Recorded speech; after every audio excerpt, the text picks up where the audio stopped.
Sex Talk. I'm Jenoa. I'm Mou.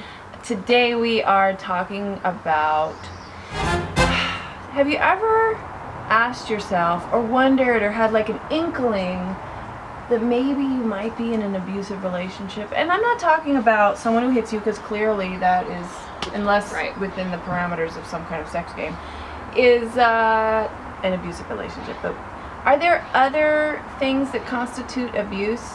And what are the signs? And are you in one of those relationships? That's what we're talking about today. Yeah. So I think some subtle signs of, and what you're talking about more is emotional abuse, right? There's no signs of physical abuse. No one's putting their hands on you. But something doesn't always feel right, and you're not your happiest. Right? And something's wrong. You don't feel great. But is it abuse? Yeah. So what are some of the signs? So some of the signs of emotional abuse are manipulating, controlling, threatening. Examples of threatening is they don't like you to go see your friends anymore. They isolate you. There's no physical abuse happening, so it feels like, oh, we're just bonding and I spend all my time with this person, but they get upset when you go spend time with your friends or your family. So and there might be like withholding of something, like, well, if you do that, I won't be here. Right. And they might not actually verbalize it. They might give you the silent treatment, which is, and we're doing another episode on that. We have another episode on that. But the silent treatment in and of itself can be extremely psychologically damaging. Insults, criticizing, humiliating the other person, public humiliation, shaming, shaming even at home, telling somebody that there's something wrong with them because they have a high sex drive. Now, while on the surface these might not look like abusive, you might be looking at me like, or looking at us like, that's not abuse. That's, he doesn't like this, or she's just got a preference, which is fine. It's important to have a preference. Yes, we all have different sex drives. Yes, it's important to be honest and talk about your issues. We're all different. But how does it make you feel? If you feel like you were saying, walking on eggshells.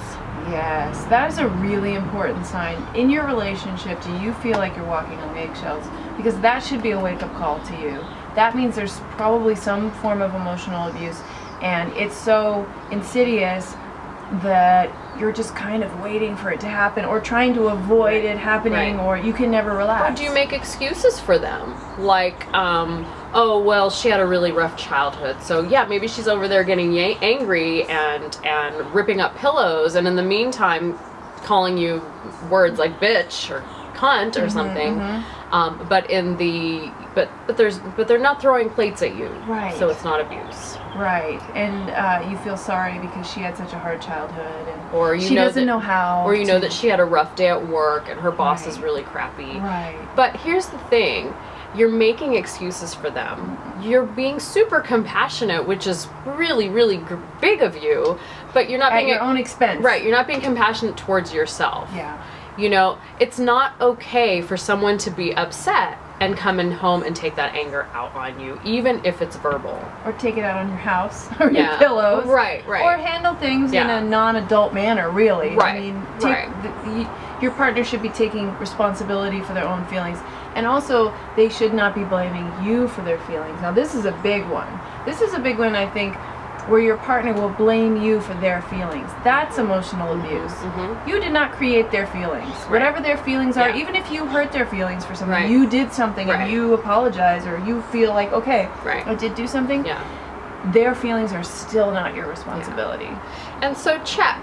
If you find that you're making a lot of excuses for your partner, but something doesn't feel really good, you might be in a situation or relationship that is emotionally abusive. So how do we get out of it?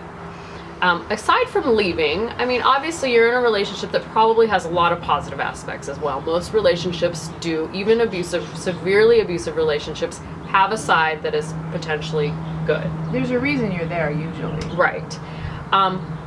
But here's the thing, you don't have to be in an emotionally abusive environment. So I always recommend, number one, stating that certain things make you uncomfortable. For example, it really makes me uncomfortable when you start insulting me and calling me a cunt. Oh, that exact thing happened to me when I was 20 years old. I had that exact conversation with someone. It didn't go well. Yeah. And then, you know, here's the thing, like, so if when I see you starting to get rageful, I'm going to excuse myself from the environment. Right.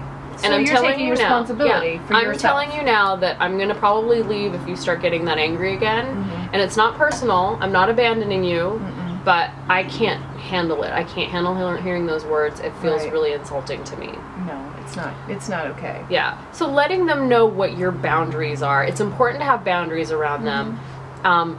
And remove yourself from the environment. When you remove yourself from the environment, you send a really strong message that your well-being is so important, and they're not necessarily at fault here. That they're allowed to be angry. Anger is a human emotion, and I want to make this really clear. Like, we are allowed to feel anger.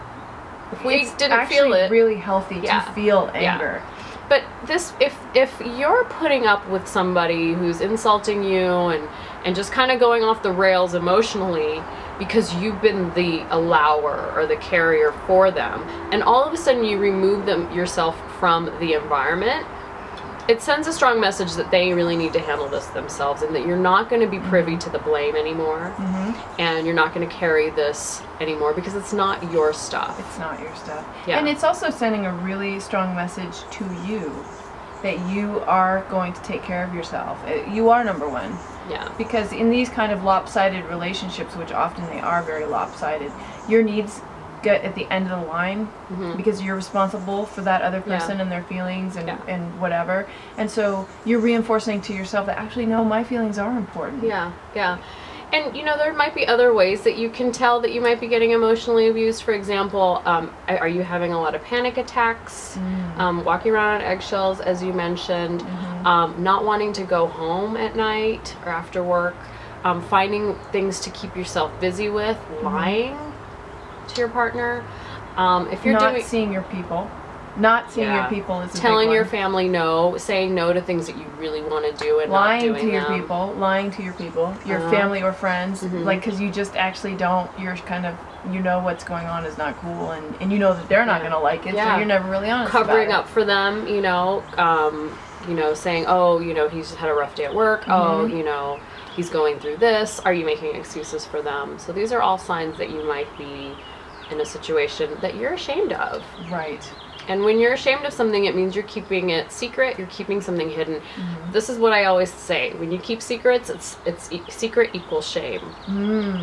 So when you notice that, like, this is something I'm keeping secret, ask yourself why. There might be shame attached to it. Really get into that. And if you come from an environment where you were raised in a family that had these kind of dynamics, it might feel normal, like home, familiar, really familiar, and it might be all you know. And this is where you have to, you know, find resources, figure out how to get out of it. Yeah, I was just gonna say, it feels familiar, it feels like home, but you know that it's unpleasant. You know that it's not right, because maybe home didn't feel good either, you know? Yeah. I mean, I get it. We repeat. Really get it. We 100% repeat patterns from our childhood, right, whether we like it or not. As much as we try to do the opposite of what our parents did, emotionally, we still oftentimes fall into those patterns, even if our partner looks totally different from our mother or father. Yep. So they don't even have to be the same gender. I mean, I've dated my father in many women.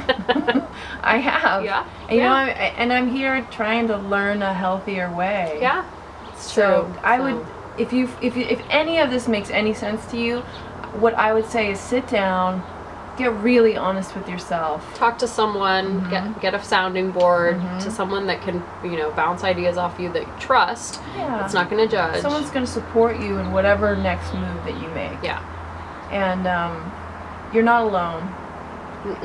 And you don't have to walk on eggshells, and you don't have to suffer panic attacks, and you can get support. No, and you can have a partner that is not emotionally abusive. It's like very emotional abuse is a thing. It's a real thing. No, it can scar you for a long time. So if you're in it, find a really good way to get out of it in a very supportive way, because then you can let the healing begin. Yeah. PTSD is real. It is real, because this could be repeating even while it's over. Yeah. So get a good look into it and get some support and get some help. Yeah, and know the signs and talk to someone. Yeah, talk to someone. I think that's the sex talk. Yeah, the sex talk to someone talk. To someone talk. Sex talk to someone. Bye.